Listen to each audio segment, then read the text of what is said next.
আরেকটা জিনিস যা হয় সেটা মোটামুটি ভালো, সেটা হলো আপনি অন্য মানুষ সম্পর্কে অতিরিক্ত চিন্তা করা বন্ধ করে দেন। দেখুন, আপনি যখন অন্য মানুষ কি কি ভুল করছে সেটা নিয়ে ব্যস্ত থাকেন, তাদের ভুল, তাদের পাপ, সেই ভাই এমন করছে, ওই বোন এমনটা করছে, এগুলো কিসের লক্ষণ জানেন? তা হলো আপনি আপনার নিজের সম্পর্কে চিন্তিত নন। আপনি নিজের ব্যাপারে এতই নিশ্চিন্ত যে অন্যকে নিয়ে ভাববার অনেক সময় আপনার আছে। এর অর্থ হলো এটাই। এর মানে হলো আমরা নিজেদের ভুল ত্রুটি, নিজেদের পাপ নিয়ে চিন্তিত নই, বরং অন্যদের ছোটখাটো ভুল নিয়ে চিন্তা করার প্রচুর সময় আমাদের হাতে, সেটাই এটার অর্থ। তাই আমরা যদি নিজেদের পাপ নিয়ে চিন্তা করি, তাহলে অন্যেরা কি কি করেছে সেটা নিয়ে এত না ভেবে নিজেদের অবস্থা সম্পর্কে বেশি দুশ্চিন্তা করতে পারবো। এখন আপনি যদি সত্যি সত্যি নিজের অবস্থানে চিন্তাবোধ করেন আর ভয়ে আচ্ছন্ন হয়ে পড়েন যে আমার কোনো আশাই নেই, আমার জন্য কোনো ক্ষমাই নেই, তাহলে এই সময় আমাদের আল্লাহ আজ্জা জাল্লার হৃদায়তের প্রয়োজন। কারণ খুবই কষ্টকর আর দুঃখজনক অবস্থা এটা। দেখুন, সবচাইতে কষ্টকর আর সবচাইতে ক্ষতিকর মানসিক অবস্থা হলো একদম নিরাশ হয়ে যাওয়া। সবচাইতে ক্ষতিকর মানসিক অবস্থা এটা। এমনকি অমুসলিমরাও তারা যখন একেবারে আশাহীন হয়ে যায়, তখন ড্রাগ ওভারডোজ করে, কেউ কেউ আত্মহত্যা করে, সব ধরনের অপরাধ করতে থাকে। যখন তারা নিরাশ হয়ে থাকে, নিজেদের নিয়ে আর কোনো আশাই বাকি থাকে না, তখন যা ইচ্ছা তাই করতে থাকে। যখন কেউ নিজের আত্মার একেবারে নিম্নতর অবস্থায় চলে যায়, তখন সেই মানুষের মনে আর কোনো প্রকার আশারই অস্তিত্ব থাকে না। কিন্তু আল্লাহ আজ্জা জাল্লাহ আমাদের আশাহীন করে রাখেননি। আল্লাহ রসুল সাল্লাল্লাহু আলাইহি সাল্লাম আমাদের অনেক আগেই বলে গিয়েছেন, কুল্লু বানি আদম খাত্তাউন, প্রত্যেক আদম সন্তান ভুল করে। অন্তত এখন তো আমরা জানি এই কথাটি, আল্লাহ রসুল নিজেও স্বীকার করেছেন সাল্লাল্লাহু আলাইহি সাল্লাম। কিন্তু এরপর তিনি বলেন, ওয়া খায়রুল খাত্তাইন আত-তাওয়াবুন, ভুলকারী মানুষদের মধ্যে সর্বোত্তম হলো যারা আল্লাহর কাছে ফিরে আসে, তারা ফিরে এসে আল্লাহর কাছে ক্ষমা চায়। অন্যভাবে বললে, আল্লাহ এই দরজা আমাদের জন্য খুলে রেখেছেন। যত পাপই আমরা করি না কেন, আল্লাহ আমাদের পুরো আমলনামা মুছে পরিষ্কার করে দিতে রাজি আছেন, কিছু থাকবে না। যে কোনো সমাজে যদি কোনো অপরাধ করেন, সেটা আপনার পার্মানেন্ট রেকর্ডে চলে যাবে, সেটা আর মোছা যাবে না, সেটা আর সরানো যাবে না, সেটা ওখানেই থাকবে, আজীবন থাকবে, যেন কালো এক মেঘ আপনার উপর। যেসব মানুষ যে কারণেই হোক এসবের মধ্য দিয়ে গিয়েছেন, বের হবার পর তাদের চাকরি খুঁজতে খুব কষ্ট হয়েছে। কেউ তাদের ব্যাকগ্রাউন্ড চেক করলে আর চাকরি দেয় না, কারণ তাদের রেকর্ডে কিছু একটা আছে। আল্লাহ আজ্জা জাল্লাহ আপনার আমলনামা একেবারেই মুছে দেবেন, যদি আমি আন্তরিকভাবেই আল্লাহর দিকে ফিরে যেতে প্রস্তুত থাকি। যদি আসলেই আমরা চাই এমনটা, আমরা যদি সত্যি আন্তরিক হই, তবে আল্লাহ সুবহানাহু ওয়া তাআলা শুধু কথার কথা বলছেন না, তিনি আসলে আন্তরিক এক অন্তর চান, যে তার দিকে ফিরে আসবে। এমন অন্তর যা তার নিজের কীর্তির ব্যাপারে সত্যিকার অর্থে লজ্জিত থাকবে। যদি আমরা এমন করতে পারি, তবে আল্লাহ একেবারে শুরু থেকেই শুরু করবেন আমাদের জন্য, একেবারে ফ্রেশ স্টার্ট দেবেন। এই আশার আলোই আল্লাহ আজ্জা জাল্লাহ আমাদের সূরাতুল ফুরকানে দিয়েছেন। তিনি আসলেই চরম পদক্ষেপ নিয়েছেন এখানে। তিনি শুধু বলছেন না যে আমাদের পাপ ক্ষমা করে দিবেন, তিনি বলছেন, ফাউলাইকা ইউবাদদিলুল্লাহু সাইয়্যাতিহিম হাসানাত, সেসব মানুষ যারা আসলেই আল্লাহর কাছে ফিরে তওবা করে, আমি তাদের সকল পাহাড় পরিমাণ পাপ কর্ম নিয়ে ভালো কাজে পরিবর্তন করে দেব। অন্যভাবে বললে, শুধুমাত্র আন্তরিকভাবে যদি আপনি আল্লাহর কাছে ফিরে আসেন, তবে আপনাকে যে শুধু লাখো পাপ কর্মের জন্য উত্তর দিতে হবে না তা নয়, বরং তিনি আপনার লাখো পাপ কাজকে লাখো পুণ্যে রূপান্তরিত করে দিবেন। শুধুমাত্র আপনি তাওবা করেছেন এজন্য, শুধুমাত্র এটার জন্যই, শুধুমাত্র এই একটি জিনিস তিনি আমাদের থেকে চাচ্ছেন। আল্লাহ আজ্জা জাল্লাহ আমাদের জীবন আর কতই বা সহজ করবে। আজ আমরা আলোচনা শুরু করছি ইনশাআল্লাহ তাআলা ৯৭ নম্বর সূরা দিয়ে। এই সূরার নাম সূরাতুল কদর। এটা হলো শক্তির রাত, ভাগ্য নির্ধারণের রাত বা মহামূল্যবান রাত। কদরের অনেকগুলো সম্ভাব্য অনুবাদ রয়েছে। আজ রাত এই সূরা নিয়ে আলোচনা করার উপযুক্ত সময়, যেহেতু আমরা রমজানের শেষ ১০ দিনে প্রবেশ করেছি। আমাদের ঐতিহ্যে এই রাত নিয়ে অসংখ্য অভিমত পাওয়া যায়। কেউ কেউ গণনা করে দেখেছেন ৪০-এর মতো অভিমত রয়েছে। আমার কাছে ব্যাপারটা মজার মনে হয়েছে, কারণ রাত হতে পারে সর্বোচ্চ ৩০টি, আর কোনটি সেই রাত তা নিয়ে মত রয়েছে ৪০টি। এ ব্যাপারে অন্যরা অভিমত গণনা করেছেন। ইমাম রাজি ৯টি অভিমত গণনা করেছেন। কেউ কেউ এমনকি এই অভিমত ব্যক্ত করেছেন যে এটি ৩০তম রাত বা ২৯তম রাত, অথবা ২৩তম, ২১তম, ২৭তম রাত ইত্যাদি ইত্যাদি। কোনটি সেই রাত আজ আমি তা নিয়ে কথা বলতে যাচ্ছি না, কারণ এত সব অভিমত এবং প্রবণতা নিয়ে অধ্যয়ন করার পর সম্ভাব্য এই রাত নিয়ে আমার কাছে মনে হয়েছে যে এই রাত হলো শেষ ১০ রাতের যে কোনো একটি। এটি সবচেয়ে গ্রহণযোগ্য অভিমত। আর এই রাতের ব্যাপারে আমার দৃষ্টিভঙ্গি হওয়া উচিত এরকম, প্রতি বছর এই রাতের তারিখ পরিবর্তিত হয়। যে কোনো একটি রাতকে নির্ধারণ করে নেবেন না, এটি একটি চলমান লক্ষ্য। সুতরাং প্রতি বছর এটি খুঁজে পেতে চেষ্টা করুন। এর সপক্ষে প্রমাণ হলো হাদিসে এই রাতের কিছু চিহ্ন বর্ণনা করা হয়েছে। এ থেকে কয়েকটি আমি আপনাদের সামনে আলোচনা করব। ওই রাতে কি খোঁজ করতে হবে তা কোনো কোনো হাদিসে বলা হয়েছে। যেমন সাহাবারা স্বপ্নে দেখেছেন, এমনকি আজকের দিনেও কোনো কোনো বিশ্বাসী স্বপ্ন দেখে বুঝতে পারেন কোনটি সেই রাত। এটা ইলহামের মতো একটা ব্যাপার। এটা এমন নয় যে স্বপ্নে দেখে তিনি সবার জন্য অনলাইনে ঘোষণা করে দিবেন। এটা মূলত তার নিজের জন্য। তিনি বুঝতে পারেন এটাই সেই রাত। অস্বাভাবিক এক প্রশান্তি, নিস্তব্ধতা তারা অনুভব করেন। সময় এলে আমি কিছু হাদিস বর্ণনা করব আপনাদের নিকট ইনশাআল্লাহ, সেই রাতের অনুভূতিটা কেমন হয় ইত্যাদি ইত্যাদি। কিন্তু এর থেকে আসলে 100% নিশ্চিত হতে পারবেন না। অ্যান্টার্কটিকার মানুষ তো আর কদরের রাতের নিদর্শন হিসেবে ঠান্ডা বাতাস অনুভব করবে না এবং বলবে না ও এটাই লাইলাতুল কদর। এমনটা করতে যাচ্ছে না। মানুষ বিভিন্ন ধরনের জলবায়ুতে বাস করে।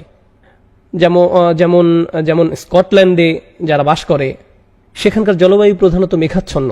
এজন্য সকালবেলা সূর্যের তীব্র আলো সেখানে খুব একটা দেখা যায় না। তাই এভাবে বলা কঠিন যে অমুক অমুক নিদর্শনগুলো একেবারে পরিষ্কারভাবে লাইলাতুল কদরের প্রতি নির্দেশ করছে। কিছু কিছু নিদর্শন এই রাতের প্রতি সম্বন্ধযুক্ত করা হয়েছে, তবে এটা হার্ড কোনো সায়েন্স নয়। তবুও আমি আবারও আমার নিজেকে এবং আপনাদেরকে স্মরণ করিয়ে দিতে চাই, এই রাতের খোঁজ করা খুবই গুরুত্বপূর্ণ এক অনুসন্ধান। এটা এত বড় একটি ব্যাপার যে আল্লাহ সম্পূর্ণ একটি সূরা, একটি বা দুইটি আয়াত নয়, আল কোরআনের সম্পূর্ণ একটি সূরা উৎসর্গ করেছেন শুধু এই উদ্দেশ্যে। আর এটাই কেবল নয়, সূরা দুখানের শুরুতে তিনি আবারও এই রাতের কথা বলেছেন। 44 নম্বর সূরার প্রথম প্যাসেজ শুধু এই রাতের জন্য তিনি উৎসর্গ করেছেন। এই রাত কিসের প্রতি আভাস দেয়, কেন এই রাত গুরুত্বপূর্ণ? তাই এটা কোনো ছোট ব্যাপার নয়। অন্য অনেক দিন এবং রাতের মর্যাদাও ইসলামে স্বীকৃত। যেমন হজের দিনগুলোর পবিত্র মর্যাদা রয়েছে, গোটা রমজান মাসেরও একটা ধর্মীয় মর্যাদা রয়েছে। কিন্তু বছরের যে কোনো সময় বা তারিখের জন্য এভাবে গোটা একটি সূরা উৎসর্গ করা হয়নি, এরকম আর হয়নি। এই ব্যাপারে কেবল আরেকটি সূরার কথা আমার মনে পড়ে, যা একটা নির্দিষ্ট সময়ের জন্য উৎসর্গ করা হয়েছে, সূরাতুল জুমআ। সেক্ষেত্রে সম্পূর্ণ সূরা এই উদ্দেশ্যে উৎসর্গ করা হয়নি, শুধু শেষের কয়েকটি আয়াত 9, 10 এবং 11। সূরার বাকি অংশ অন্য বিষয় নিয়ে, যা শুক্রবারের নামাজের দিকে নিয়ে যায়। কদরের বিষয়টি অনন্য। এই ব্যাপারটা আমাদের মাথায় রাখা প্রয়োজন।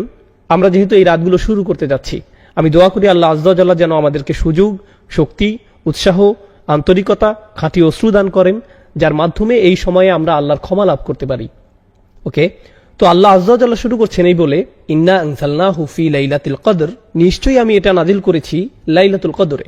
লক্ষ্য করুন, পূর্বের সূরাতে সূরার আলোকে জিবরাইল আলাইহিস সালাম প্রথম ওহী নিয়ে এসেছিলেন, কিন্তু আল্লাহ এই সমীকরণ থেকে জিবরাইল আলাইহিস সালামকে দূর করে দিলেন। যেন এমনটি বলা হচ্ছে, হ্যাঁ জিবরিল এসেছে, কিন্তু কথাগুলো আমার নিজের, আমি এই ওহী পাঠিয়েছি। তিনি নিজে ক্রেডিট নিচ্ছেন এবং এই কদরের রাতের ব্যাপারটা আরো সরাসরি ভাবে বললেন।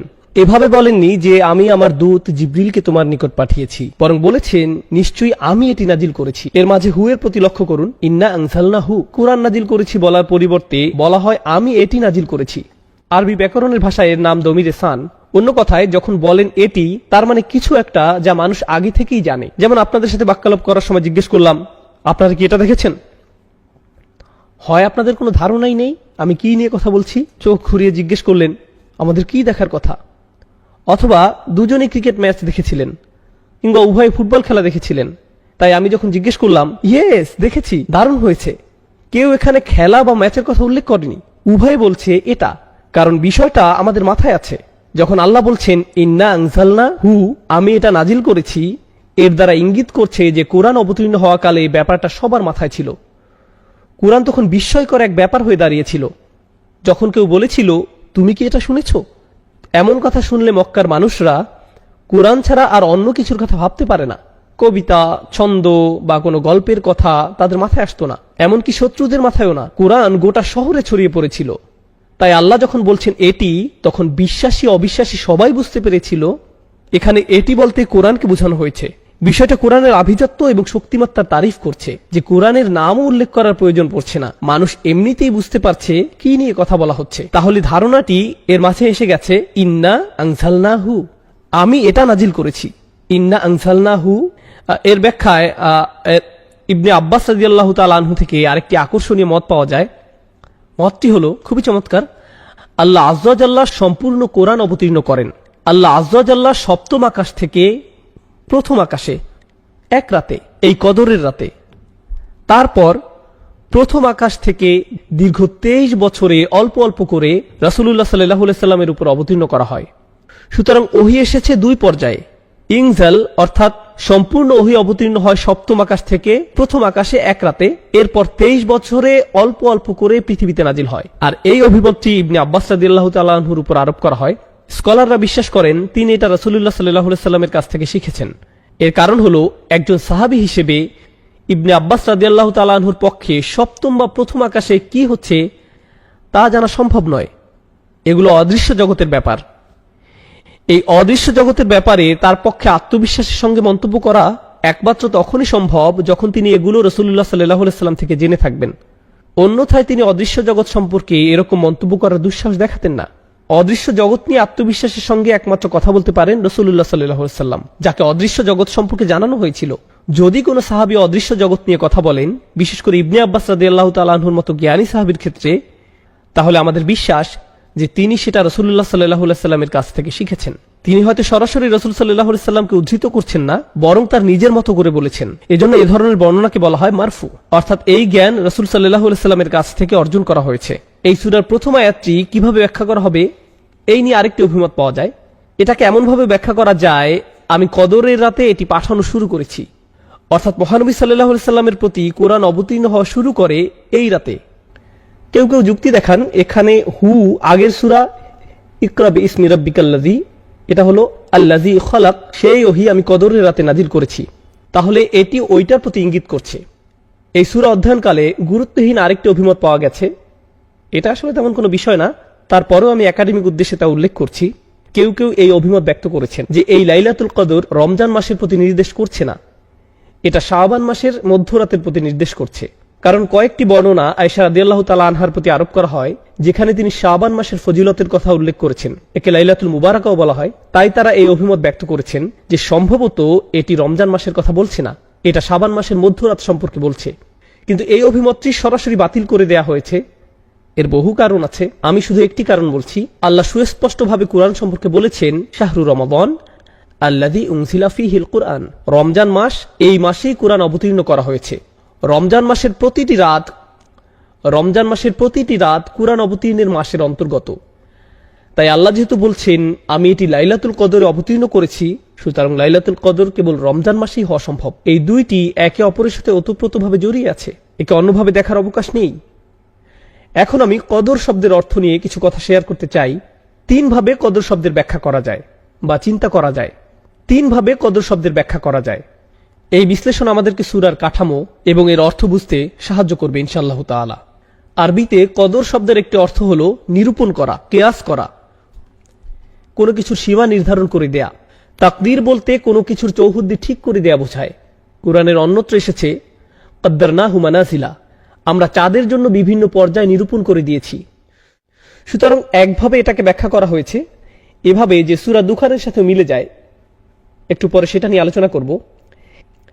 এই রাতে আল্লাহ বছরের বাকি সময়ের বড় বড় সিদ্ধান্তগুলো পাঠিয়ে থাকেন এবং সমস্ত ভালো সিদ্ধান্তগুলো, সব ভালো ভালো সিদ্ধান্তগুলো, বড় বড় সিদ্ধান্তগুলো পাঠিয়ে থাকেন।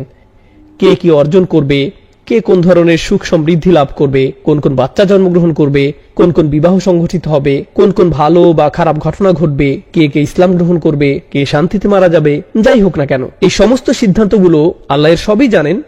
কিন্তু ফেরেশতারা এই রাত থেকে এগুলোর বাস্তবায়ন শুরু করে।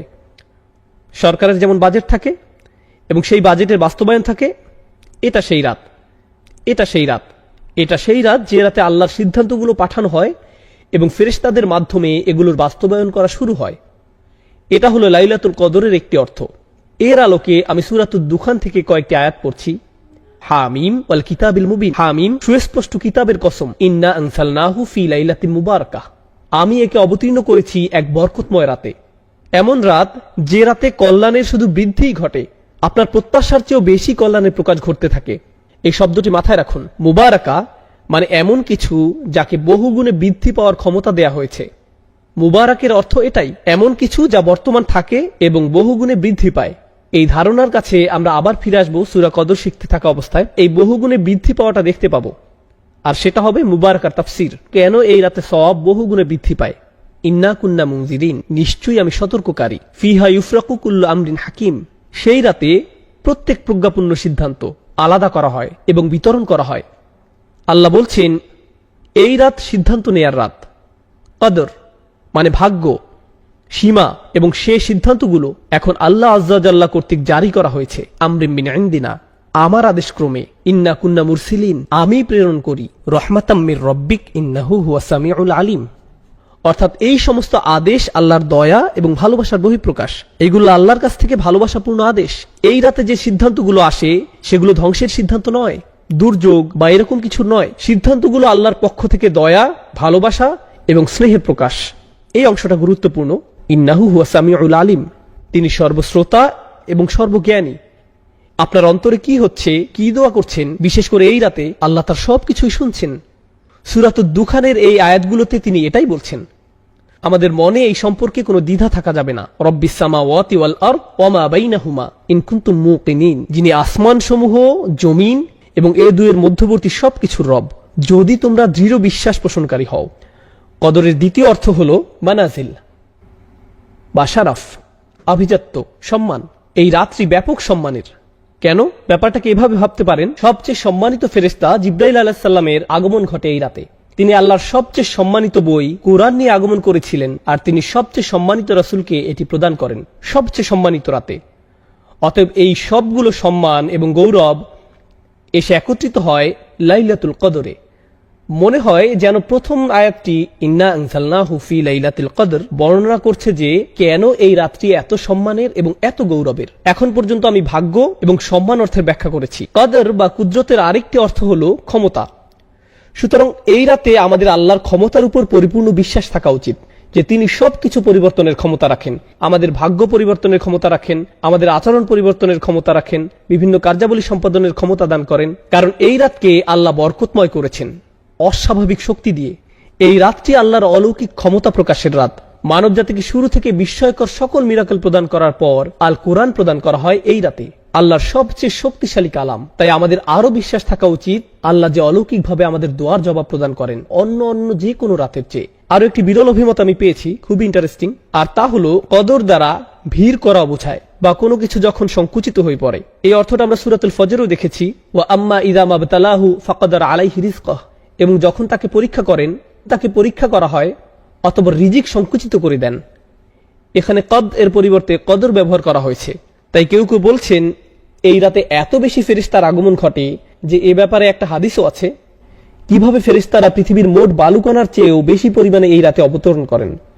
এখান থেকে ইঙ্গিত পাওয়া যায় অন্য কোনো কারণে এই ফেরেশতারা পৃথিবীতে নামেন না। পৃথিবীতে অনেক ফেরেশতা এমনিতে আছেন, কিন্তু এই রাতে তিনি অনেক বেশি ফেরেশতা পাঠিয়ে থাকেন যাদের আসলে আকাশে থাকার কথা। এই পৃথিবীতে তারা আগমন করেন শুধু এই রাতের জন্য। তিনি সারা পৃথিবী জুড়ে এত বেশি পরিমাণে ফেরেশতা পাঠান যে ফেরেশতাদের ভিড় জমে যায়, শয়তানি শক্তির জন্য কোনো জায়গা আর অবশিষ্ট থাকে না। আমি যে চারটি অর্থ আপনাদের নিকট উপস্থাপন করলাম এর মধ্যে অবশ্যই সবচেয়ে বেশিবার উল্লেখিত অর্থটি সূরাতুদ দুখানের আলোকে। তা হলো এই রাতটি ভাগ্য নির্ধারণের রাত। এই রাতে বছরের অবশিষ্ট সময়ে কি কি হবে তার সিদ্ধান্তগুলো নেওয়া হয়। এখন মানবজাতির জন্য আল্লাহর সবচেয়ে মহান সিদ্ধান্ত, যা ছিল সর্বশেষ কিতাব নাজিল, সেটাও এই রাতের অংশ। এখন ফায়ামবাগি আন তুআদ্দা লাইলাতুল কদরে ঈদা নুজুলিল কুরআন। এখন এই ব্যাপারে সাধারণ বিষয়, যাক্কিরহুম বিআইয়ামিল্লাহ, মানুষকে আল্লাহর দিনসমূহ স্মরণ করিয়ে দিন। আল্লাহর দিনগুলোর মাঝে এক্ষেত্রে রাত, সবচেয়ে মূল্যবান রাত হলো কোরআনের রাত, অর্থাৎ লাইলাতুল কদর। তিনি বলেন এটা মূলত মুফাসসির ইবনুল আশুর বলেন এই রাতকে কোরআনের ঈদ হিসেবে মনে করা উচিত, যেন এটা কোরআনের বর্ষপূর্তি যা আমরা এই রাতে উদযাপন করছি।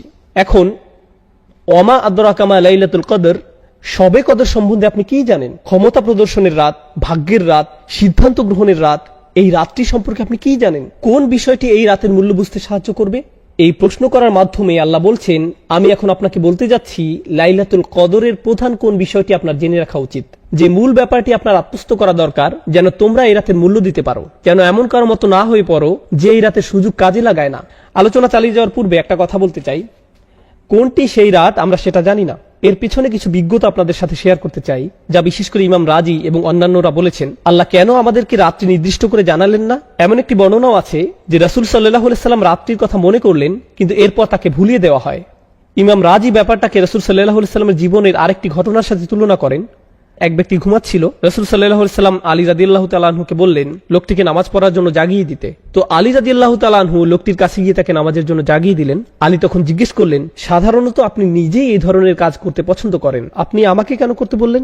আমি সব সময় দেখেছি ভালো কাজ করার কোনো সুযোগ দেখলে অন্য কাউকে বলার পূর্বে আপনি নিজেই তা করেন। আমি কৌতূহলী, আপনি এই কাজ কেন আমাকে দিয়ে করালেন? তখন তিনি বললেন, যদি আমি তাকে জাগাতাম আর সে অলসতা প্রদর্শন করত, সে আমার কথা না শুনে আমাকে ঘুমের ঘরে সরিয়ে দিত, তখন সেটা কুফরি হয়ে যেত। সে যদি তোমার প্রতি বিরক্তি প্রকাশ করত, তাহলে প্রমাণ হতো সে শুধু অলস। সে যদি আমার কথা না শুনতো, তাহলে সেটা অনেক বড় একটা ব্যাপার হতো। ও আলামু আন্না ফীকুম রাসূলুল্লাহ, এই ব্যাপারটা মাথায় রেখে চিন্তা করুন, আমরা যদি জানতাম আজ লাইলাতুল কদর কিন্তু আমরা মিস করলাম, তখন এটা হবে বিশাল এক অপরাধ। গোটা একটা সূরা নাজিল হবার পর যে এই রাতের মর্যাদা কত বেশি, কিন্তু ইমানদার ব্যক্তি যদি এমন করে, ধুর আজ ভালো লাগছে না, তখন সেটা হতো ভয়ঙ্কর এক অপরাধ। কারণ এই রাতের মর্যাদা যেমন বিশাল, তেমনি একে ভুলে যাওয়া বিশাল অপরাধ। এটা আসলে আল্লাহর দয়া যে তিনি সেই দরজা উন্মুক্ত করেননি, তিনি বলেননি এটা হলো সেই রাত, আর কোনো সমস্যা নেই। আল্লাহ আমাদেরকে তাদের অন্তর্ভুক্ত করুন যারা বিনয়ের সাথে এই রাতের অনুসন্ধান করে এবং খুঁজে পায়। যাই হোক, এখন লাইলাতুল কদরের প্রথম উপকারিতা, লাইলাতুল কদরি খায়রুম মিন আলফি শাহর। শবে কদর হল 1000 মাস অপেক্ষা শ্রেষ্ঠ। কেউ কেউ এই 1000 মাসকে আক্ষরিক অর্থেই নিয়েছেন এবং গণনা করে বের করেছেন 1000 মাস সমান সমান 83 বছর 4 মাস। সুতরাং আজকে যদি শবে কদর হয় আর আপনি ফজরের নামাজ আদায় করেন, তাহলে আপনি 83 বছরের জন্য ছুটি নিতে পারেন। না না, এমনটা নয়। এই আয়াতের অর্থ এটা নয়, এই আয়াতের অর্থ এটা নয়। আরেকটি ব্যাপার যেটা লক্ষণীয়, আল্লাহ তাআলা বিভিন্ন পরিমাপে সময়ের উল্লেখ করেন, যেমন হাজার বছর, আলফা সানাতিন, কখনো যোগ করেন মিম্মা তাউদ্দুন, তোমাদের গণনার হিসেবে। অন্য কথায় এই আয়াতে এই অর্থটাও এখানে সুপ্ত আছে যে তোমাদের গণনার হিসেবে 1000 মাস থেকেও এই রাত উত্তম। 80 বছরের কিছু বেশি মূলত একজন স্বাভাবিক মানুষের আয়ুষ্কাল। সুতরাং আল্লাহ বলছেন যে তোমাদের গণনার হিসেবে এই রাতটি গোটা একটি জীবনকালের চেয়ে উত্তম। এই রাতটি কাজে লাগাও, তাহলে তুমি গোটা একটি জীবনকাল কাজে লাগালে। সুবহানাল্লাহ। আমরা এখানে বাৎসরিক এই বছর থেকে পরের বছর পর্যন্ত সিদ্ধান্তগুলো নিয়ে ভাবছি, আর আল্লাহ আজ্জা জাল্লা যেন বলছেন, হ্যাঁ, এই রাতটি এতটাই অভিজাত এবং শক্তিশালী যে এই রাতটি তোমাদের বাকি জিন্দেগির গতিপথ ঠিক করে দিতে পারে। লাইলাতুল কদরি খায়রুম মিন আলফি শাহর। এটা শুধু এমন না, আপনার 1 রাকাত নামাজ 1000 মাস 1 রাকাত নামাজ পড়ার সমান। একবার জিকির করা এভাবে 1000 মাস জিকির করার সমান।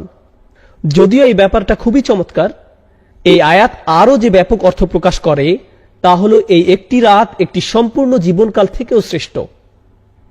তাই আন্তরিকভাবে আমাদেরকে এই রাত ইবাদতে কাটাতে হবে, যেন আমরা নিজেদের মধ্যে ইতিবাচক পরিবর্তন নিয়ে আসতে পারি, এবং আশা করব যে আমাদের বাকি জীবন আল্লাহর রহমতে আশীর্বাদ পুষ্ট হয়ে উঠবে। এটা কদরের প্রথম মূল্য। প্রসঙ্গত, আরবিতে কদরের একটি অর্থ হলো মূল্য। এটা দামি রাত। তাই লাইলাতুল কদরি খায়রুম মিন আলফি শাহর বলার মাধ্যমে প্রথম প্রশ্নের জবাব দেয়া হলো, এই রাতের মূল্য কি? এটা যদি দামি রাত হয় তাহলে এর দাম কত? 1000 মাসের চেয়েও বেশি। প্রসঙ্গত, খায়রুম মিন তিনি বলেননি কত গুণ বেশি। এটা কি 1000 মাসের চেয়ে 1000 গুণ বেশি উত্তম? তিনি এখানে সংখ্যা নির্ধারণ করে দেননি, বলেছেন এটা 1000 মাসের চেয়েও উত্তম। অর্থাৎ 1000 মাস শুধু আপনার গণনায়, এর সীমা আরো বেশি। যদি বলা হতো লাইলাতুল কদরি মিসলু আলফি শাহর, কদরের রাত 1000 মাসের মতো, কিন্তু বলা হয়েছে 1000 মাসের চেয়ে উত্তম, তাহলে কদরের একটি মানে হলো মূল্য, আর এর মূল্য বলে দেওয়ার মাধ্যমে এর জবাব দেয়া হলো এটা 1000 মাসের চেয়ে উত্তম। কদরের আরেকটি অর্থ হলো ডিক্রি বা আল্লাহর আদেশ, যা সবকিছুর জন্য আসে। তাই পরবর্তী আয়াতে কদরের অন্য এই অর্থটি নিয়ে কথা বলা হয়েছে, তানাজ্জালুল মালাইকাতু ওয়ার রূহ ফিহা বিইজনি রাব্বিহিম মিন কুল্লি আমরিন। সে রাতে ফেরেশতা ও রূহ তাদের রবের অনুমতি ক্রমে, বাইবেলে যাকে হোলি স্পিরিট বলা হয়েছে, কোরআন তাকে অভিহিত করে রূহ নামে, মানে জিব্রাইল আলাইহিস সালাম। তাহলে ফেরেশতারা অবতরণ করেন, সাথে স্পেশাল গেস্ট জিব্রাইল আলাইহিস সালাম, ওহী নাজিলের আসল স্টার। সকল ফেরেশতাদের মধ্যে যিনি শুরুতে কোরআন নিয়ে এসেছিলেন, সেই মহান ফেরেশতা নিজেই আবার কুরআন বার্ষিকী উদযাপন উপলক্ষে পৃথিবীতে অবতরণ করেন। একবার চিন্তা করে দেখুন, আমরা কি নিয়ে কথা বলছি? মুতাঈন সাম্মা আমিন, সবার মান্যবর, সেখানকার বিশ্বাসভাজন। শুধু তিনি নন, তার অরিজিনাল টিম, যারা কুরআন নাজিলের সময় দলে দলে নেমে আসতেন, তারা সবাই কদরের রাতে পৃথিবীতে অবতরণ করেন। ইনি সেই জিবরিল আলাইহিস সালাম, যিনি মূসা আলাইহিস সালাম, ঈসা আলাইহিস সালামের নিকট কিতাব নিয়ে এসেছিলেন। ওয়া আইয়াদনাহু বিরূহিল কুদুস, এবং যিনি রাসূলুল্লাহ সাল্লাল্লাহু আলাইহি সাল্লামের নিকট ওহী নিয়ে আসতেন, আজকে তিনি আমাদের মাঝে, তার সকল অনুসারীরাও এবং অন্য সব ফেরেশতারা, তারা বিভিন্ন ডিপার্টমেন্টে কাজ করে। প্রথম আকাশে যেমন ফেরেশতারা আছেন, দ্বিতীয় আকাশে আছেন, তৃতীয় আকাশে আছেন, এভাবে সব আকাশে আছেন। ফেরেশতাদেরকে বিভিন্ন কাজের জন্য নিয়োগ করা হয়। যেমন 2 জন আমাদের গার্ড দিয়ে থাকেন, 2 জন আমাদের কর্মের হিসাব রাখেন, ফেরেশতারা আরশের চারপাশে ইস্তেগফাররত থাকে, ফেরেশতারা বিভিন্ন রকমের কাজ করেন। কদরের রাতে সব ফেরেশতাদের তাদের নিজস্ব কাজ থেকে মুক্তি দিয়ে দুনিয়াতে পাঠানো হয়। এমনকি জিব্রাইল আলাইহিস সালাম অবতরণ করেন ইনদা সিদরাতিল মুনতাহা, সিদরাতিল মুনতাহার নিকট থেকে, যেখানে তার মাকাম, যেখানে তিনি আমিন, তিনি সেখান থেকে এই রাতের জন্য অবতরণ করেন। তো তিনি বলছেন সবাই অবতরণ করেন বিইজনি রব্বিহিম, তাদের প্রভুর অনুমতি ক্রমে। এই ব্যাপারটা বোঝা গুরুত্বপূর্ণ। ফেরেশতাদের নিজস্ব দায়িত্ব রয়েছে, আল্লাহ তাদেরকে তাদের কাজ থেকে মুক্তি দিয়ে এই রাতের জন্য প্রেরণ করেন। এই জন্য বিইজনি রব্বিহিম এখানে গুরুত্বপূর্ণ। তিনি বলেন মিন কুল্লি আমর, আল্লাহর আদেশে তারা আসেন সকল বিষয় নিয়ে, সকল সিদ্ধান্ত নিয়ে। তার মানে এটা যদি স্বাস্থ্য সংক্রান্ত ব্যাপার হয়, ব্যক্তিগত কোনো ব্যাপার হয়, পারিবারিক ইস্যু, যুদ্ধ সংক্রান্ত ব্যাপার, আধ্যাত্মিক ব্যাপার, শারীরিক ব্যাপার, অর্থনৈতিক ব্যাপার, যে ব্যাপারই হোক না কেন, আল্লাহর আদেশে তারা সব ধরনের ব্যাপার সমাধান করতে আসেন এবং মানুষকে সব ইস্যুতে সাহায্য করেন। আল্লাহর কদরের ঘোষণা দিয়ে, আল্লাহর রাজকীয় আদেশের ঘোষণা দিয়ে এই রাতে তাদের জন্য যারা এর সন্ধান করে। তাহলে ফেরেশতারা আমাদের চারপাশে ভেসে বেড়ান, আমাদের সকল স্থান প্লাবিত করে ফেলেন। তারা আমাদেরকে তাই দিতে প্রস্তুত যা আল্লাহ আমাদের জন্য লিখে রেখেছেন। এটাই হলো তানাজ্জালুল মালাইকাতু ওয়ার রূহ ফিহা বিইজনি রাব্বিহিম মিন কুল্লি আমরিন। প্রসঙ্গত এই আয়াতের বর্তমান কাল নির্দেশ করে এমনটা যে শুধু প্রথমবার হয়েছিল তা নয়, অর্থাৎ যেবার কুরআন নাজিল হয়েছিল এমনটি ঘটতেই থাকে। কারণ এই প্রশ্নটি বিভিন্ন তাফসীরে উত্থাপন করা হয়েছিল, লাইলাতুল কদর কি শুধু একবারের জন্য, নাকি এটি প্রতি বছর ঘটবে? প্রতি বছর কি এভাবে ফেরেশতারা অবতরণ করবে? আল্লাহ এখানে বলেননি ফেরেশতারা অবতরণ করেছিল, বরং তিনি বলেছেন তারা অবতরণ করে। মানে এটি একটি চলমান প্রক্রিয়া। আল্লাহ এই উপহারটি মানবজাতিকে প্রতি বছর প্রদান করেন। ومعنى بإذن ربهم أن هذا التنزيل كرامة أكرم الله بها المسلمين بأن أنزل لهم في تلك الليلة جماعات من الملائكة وفيهم أشرفهم। দলে দলে ফেরেশতারা অবতরণ করেন, এটি মুসলমানদের প্রতি আল্লাহর একটি উপহার। কথা বলছিলাম বিইজনি রব্বিহিম মিন কুল্লি আমর নিয়ে। কিছু কিছু তাফসীরকারক আরো বলেছেন তারা আল্লাহর আদেশের হেফাজত করে। আল্লাহ তার নির্দেশ জারি করেছেন, এখন ফেরেশতারা নিশ্চিত করবেন যে এই নির্দেশগুলো বাস্তবায়িত হয়েছে। এখন দ্রুত শেষ আয়াত নিয়ে কথা বলবো। আমরা এই আয়াতে প্রবেশ করার পর দেখব আল্লাহ আযজা ওয়া জাল্লা কদরের আরেকটি অর্থ এখানে প্রদান করেছেন, সীমা নির্ধারণ করা। কদ জাআলাল্লাহু লিকুল্লি শাইইন কদরা, আল্লাহ সব কিছুর জন্য একটি পরিমাণ স্থির করে রেখেছেন। যদি খেয়াল করেন তাহলে দেখবেন প্রথম উত্তর ছিল লাইলাতুল কদরের মূল্য নিয়ে, দ্বিতীয় উত্তর ছিল লাইলাতুল কদরের আদেশ জারি নিয়ে, তৃতীয় উত্তর হলো লাইলাতুল কদরের সীমা নিয়ে। সীমা মানে এই রাত কতক্ষণ পর্যন্ত থাকে, এটাও কদরের আরেকটি অর্থ।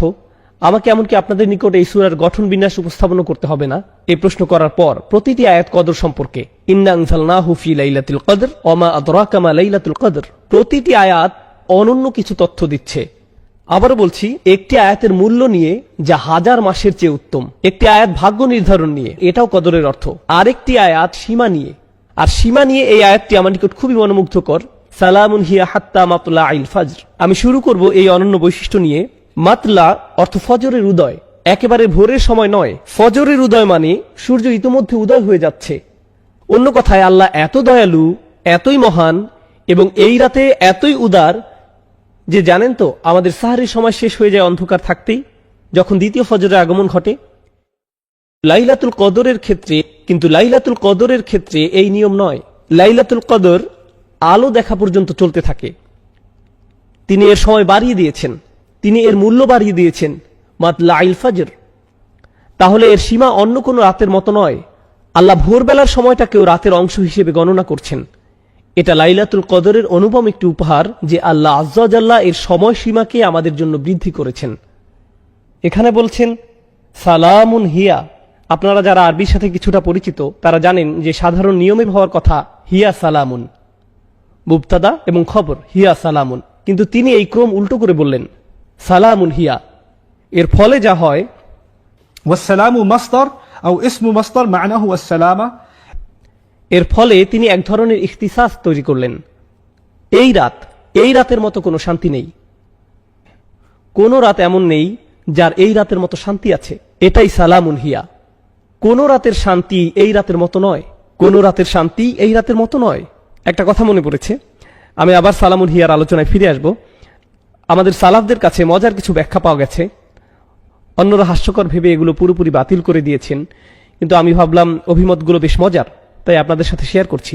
কেউ কেউ মনে করেন লাইলাতুল কদর রমজানের 27 তারিখে।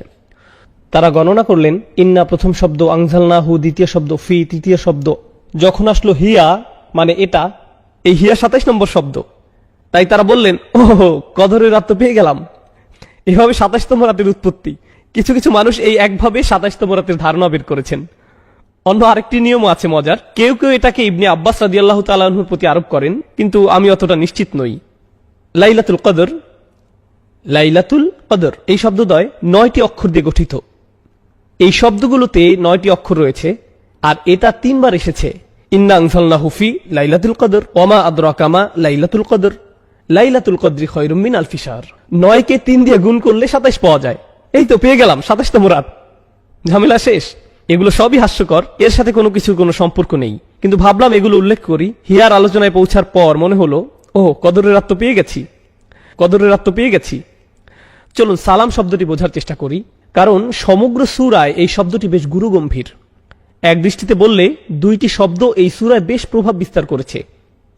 কদর, খাইর। প্রতি আয়াতেই একটি মূল শব্দ আছে। প্রথম মূল শব্দ কদর, দ্বিতীয় মূল শব্দ খাইর, খায়রুম মিন আলফি শাহর, তৃতীয় মূল শব্দ হলো আমর, মিন কুল্লি আমর, এবং সর্বশেষ মূল শব্দ হলো সালাম। এই সবগুলো দিন শেষে কোনো না কোনো ভাবে কদরের সাথে সম্পর্কযুক্ত।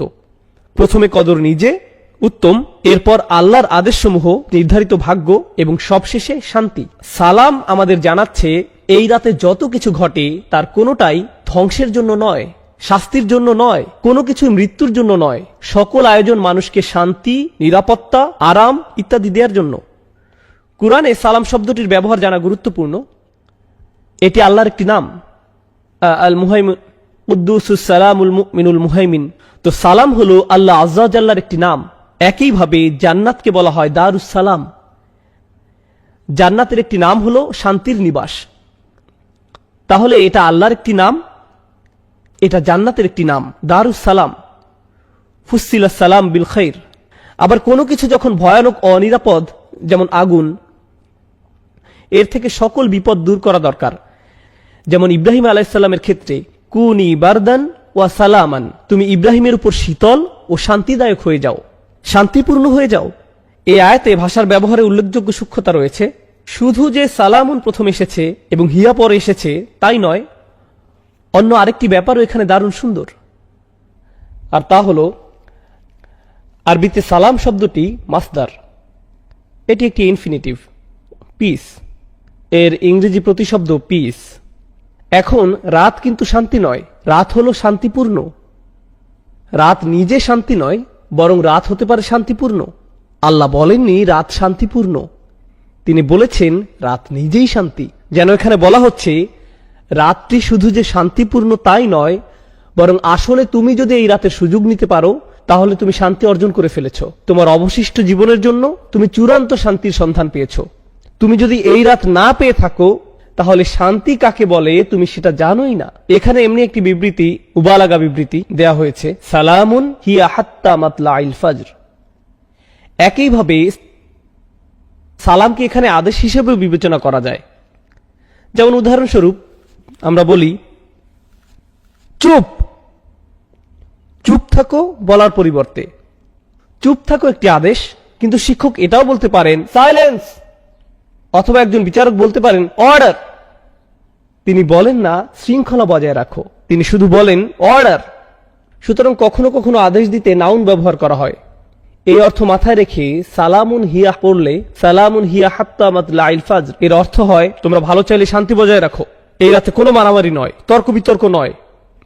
আমি আমার ফেরেশতাদের পাঠিয়েছি, ডিক্রি জারি করেছি, এই রাতের মতো মূল্যবান কোনো রাত নেই। তোমরা ভালো চাইলে এই রাতে আল্লাহর নিকট সম্পূর্ণরূপে আত্মসমর্পণ করো। সালাম দিল্লুল হার্ব, এটা যুদ্ধের বিপরীত। তোমরা ভালো চাইলে অন্য কারোর সাথে পীড়াদায়ক আচরণ করো না, কাউকে কষ্ট দিয়ে কথা বলো না, আল্লাহর সাথে ভালো আচরণ করো, মানুষের সাথে ভালো আচরণ করো এবং আল্লাহর নিকট আত্মসমর্পণ করো। সূরার শেষে এটি একটি সাজেশন বা আদেশের মতো, ফজর উদয় হওয়ার আগ পর্যন্ত সকল দ্বন্দ্ব সংঘাত ভুলে যাও, সকল টেনশন ভুলে যাও। সালামুন হিয়া হাত্তা মাতলাইল ফাজর। অন্যরা আরো সাজেস্ট করেছেন কিভাবে জানবেন যে এটি লাইলাতুল কদর। আপনি এমন এক বিশেষ ধরনের শান্তি এই রাতে অনুভব করবেন যা অন্য রাতে করেন না। যখন নামাজে দাঁড়াবেন এমন এক প্রশান্তি অনুভব করবেন যে নামাজ ছাড়তে চাইবেন না। এমন শান্তি অন্য কোনো সময় অনুভব করেননি। সম্পূর্ণ অস্বাভাবিক এক আধ্যাত্মিক অভিজ্ঞতা যা আল্লাহ লাইলাতুল কদরের এই রাতে বিশ্বাসীদেরকে দান করেন। এখন কিছু বিষয় বর্ণনা করব যেগুলো আমরা লাইলাতুল কদরে অনুসন্ধান করি, যা শুরুতে পড়ার কথা ছিল, আমি এখন সেগুলো পড়ছি। এই রাতে আমরা কি কি জিনিস চাইব এবং এই রাতে মূল্য সম্পর্কে হাদিসে কি বলা হয়েছে। অবশ্যই আল আজাল আল আরজাক খিলালিল আম ফিহা ইফরাকু কুল্লু আমরিন হাকিম। আমাদের সীমা, আল্লাহর কাছে ফেরার পূর্বে আমাদের জীবনকাল, আমাদের সকল রিজিক, এই সব কিছু সম্পর্কে এই রাতে ডিক্রি জারি করা হয়। ফেরেশতারা অবতরণ করেন। কি নিয়ে অবতরণ করেন? বিল খাইরি ওয়াল বারাকাতি ওয়ার রহমাতি ওয়াল মাগফিরাহ। তারা অবতরণ করেন সকল কল্যাণ নিয়ে, বারাকাহ নিয়ে, আল্লাহর দয়া এবং তার ক্ষমা নিয়ে। প্রসঙ্গত আমি আগে যেমন বলেছিলাম, সম্ভবত এই রাতে যেসব ফেরেশতা অবতরণ করেন তাদেরকে পাঠানো হয় শুধু এই রাতের জন্য। অন্য কোনো সময় তাদের আগমন ঘটে না। বিশেষ করে এটা জিবরিল আলাইহিস সালামের জন্য আরো বেশি সত্য। তারপর এটা সেই রাত কিনা তা বোঝার কিছু উপায় তুলে ধরছি। আবারও বলছি, এখানে ভৌগোলিক সীমাবদ্ধতার কথাটা মাথায় রাখতে হবে। ইন্নী কুনতু উরিতু লাইলাতুল কদরি সুম্মা নুসিতুহা। এই হাদিসে রাসূল সাল্লাল্লাহু আলাইহি সাল্লাম বলেন, আমাকে লাইলাতুল কদর দেখানো হয়েছিল, পরে আবার আমাকে ভুলিয়ে দেওয়া হয়। ওয়াহিয়া ফিল আশরিল আওয়াখির। এর অবস্থান শেষ 10 রাতে। ওয়াহিয়া তালকাতু বালজাতুল হাররা ওয়ালা বারিদা। বেশি গরম বা বেশি ঠান্ডা না। কানা ফিহা কামরান ইয়াফদাহু কাওয়াকিবুহা। যেন আলোকিত চাঁদ নক্ষত্রগুলোকে আড়াল করে আছে। এই রাতে শয়তান বের হতে পারে না। হাত্তা ইয়াখরুজু ফাজরুহা, অর্থাৎ ফজর পর্যন্ত কোনো শয়তান বের হতে পারে না। আত-তামানিনা, যেমন বলি সালামুন হিয়া হাত্তা মাতলাইল ফাজর, ফজর উদয় হওয়া পর্যন্ত শান্তি, ফজর পর্যন্ত শান্তি। এর অর্থ হলো মানুষ এই রাতে অস্বাভাবিক শান্তি অনুভব করে। তারাবিতে যোগ দিলে দেখবেন এই রাতে কেউ বিরক্ত হয় না, কেউ হাত পা নেড়ে কোনো বিরক্তি প্রকাশ করে না, বাচ্চারাও দুষ্টামি করছে না। নিশ্চয়ই এর কোনো কারণ আছে। এরপর তিনি বলেন, ليلة القدر ليلة تلقى لا حار لا باردة تصبح الشمس يومها حمراء ضعيفة. কেউ কেউ বলেন নরম বাতাস প্রবাহিত হয়। This is رواه ابن خزيمة وصححه الباني. পরের দিন সূর্য কেমন জানি লাল বর্ণ ধারণ করে। সূর্য উদয় হওয়ার সময় একটু লাল আকৃতি ধারণ করে। উদয় হওয়ার সময় এতে তীব্রতা দেখা যাবে না। قد يري الله الإنسان الليلة في المنام. এমনও হতে পারে এটি কোন রাত আল্লাহ ঈমানদারদেরকে তার স্বপ্নে দেখাতে পারেন। অনেক সাহাবীর ক্ষেত্রে এমনটা ঘটেছিল। তারপর রাসূল সাল্লাল্লাহু আলাইহি ওয়াসাল্লাম বলেন, إن الملائكة تلك الليلة أكثر في الأرض من عدد الحصى. এটাও ইবনে খুজামা বর্ণনা করেছেন। এই রাতে পৃথিবীতে ফেরেশতাদের সংখ্যা মানে পৃথিবীর ক্ষুদ্র বালুকণার চেয়েও বেশি হয়। তো এগুলো শুধু কয়েকটি নিদর্শন। পরিশেষে আমি রাসূল সাল্লাল্লাহু আলাইহি ওয়াসাল্লামের আরেকটি হাদিস শেয়ার করতে চাই লাইলাতুল কদর নিয়ে। মান কামা লাইলাতুল কদরি ঈমানান ওয়া ইহতিসাবান গুফিরা লাহু মা তাকাদ্দামা মিন যামবিহি। যে কেউ কদরের রাতে দাঁড়াতে পারে, অর্থাৎ নামাজ পড়ে, তাহলে সবচেয়ে ভালো যে কাজ করতে পারেন লাইলাতুল কদরে রাত শুরু হলে তা হলো সালাত আদায় করা। আরো সেরা যা করতে পারেন সিজদায় দোয়া করতে থাকুন, আল্লাহর কাছে কান্নাকাটি করুন। এরপর রাসূল সাল্লাল্লাহু আলাইহি ওয়াসাল্লাম শুধু নামাজ পড়তে বলেননি, তিনি সেই নামাজের কিছু বৈশিষ্ট্য বর্ণনা করেছেন। চলুন সেই বৈশিষ্ট্যগুলো ব্যাখ্যা করি। একটা হলো ঈমানান, যে আল্লাহর সামনে নামাজ পড়ল ঈমান সহকারে, অর্থাৎ শুধু ঈমান নিয়ে নয়, সে সম্পূর্ণরূপে জানে যে আমার জীবনের সবচেয়ে সেরা জিনিস হলো এই নামাজ। সে ব্যক্তির এত বেশি আত্মবিশ্বাস আছে, আল্লাহর উপর নির্ভরতা আছে এই নামাজে, যার কোনো তুলনা হয় না। 1 নম্বর। এরপর ওয়া ইহতিসাবান। ইহতিসাব মানে যে সম্পূর্ণরূপে আত্মসচেতন, নিজের পাপ নিয়ে আমি সচেতন, আমি জানি আমার কি কি ত্রুটি আছে, কি কি বিষয় নিয়ে আমি আল্লাহর সামনে লজ্জিত। আমি আল্লাহর সামনে নামাজে দাঁড়িয়েছি লজ্জিত এবং বিনম্র হয়ে, এবং সম্পূর্ণরূপে বিশ্বাসী যে আল্লাহ আমাকে ক্ষমা করে দিবেন, আমার পাপগুলো দূর করে দিবেন। অতএব আমি আল্লাহর সামনে এসেছি অবনমিত হয়ে, অশ্রুসিক্ত নয়নে, নিজের সকল হিসেব নিয়ে, নিজের সকল দোষ স্বীকার করে, পাপ স্বীকারের নামাজ ইহতিসাবান। যদি এটা করতে পারেন গুফিরা লাহু মা তাকাদ্দামা মিন যামবিহি। যত ধরনের অসম্মানজনক পাপই আপনার থাকুক না কেন, সমস্ত পাপ নিশ্চিতভাবে ক্ষমা করে দেওয়া হবে। সকল পাপ ক্ষমা করে দেওয়ার গ্যারান্টি দেওয়া হয়েছে আমরা যদি এরকম একটি মন নিয়ে আল্লাহর সামনে নামাজে দাঁড়াতে পারি। এই ধরনের নামাজ বেশ কঠিন সবাই মিলে একত্রে আদায় করা। এই ধরনের নামাজ অনেক সহজ যদি আপনি একা একা আদায় করেন। এটা এমনই একটি রাত নিজে নিজে পড়তে যদি অলসতা লাগে তাহলে অবশ্যই মসজিদে যান এবং জামাতে যোগদান করুন। এই রাতে শুধু আপনি, আল্লাহ আর চোখের পানি। এই রাতে এটাই হওয়া উচিত। আল্লাহর সামনে দাঁড়ান, কুরআন তেলাওয়াত করুন, আল্লাহর কাছে দোয়া করুন এবং এমন মানুষদের অন্তর্ভুক্ত হন যারা এই রাত পেয়ে সৌভাগ্যবান এবং আল্লাহর ক্ষমা পেয়ে সৌভাগ্যবান। আমাদের রাতগুলো এখন আর এতটা লম্বা নয়, খুব বেশি সময় আমাদের হাতে থাকে না। একটু বিশ্রাম নিন, নামাজ পড়ুন, বিশ্রাম নিন, নামাজ পড়ুন, বিশ্রাম নিন, আবার নামাজ পড়ুন। এই কাজগুলো করুন এই রাত্রিগুলোতে। আল্লাহ আজ্জা ওয়া জাল্লা আমাদের সবাইকে লাইলাতুল কদর পেতে সাহায্য করুন। বারাকাল্লাহু লি ওয়া লাকুম ফিল কুরআনিল হাকিম।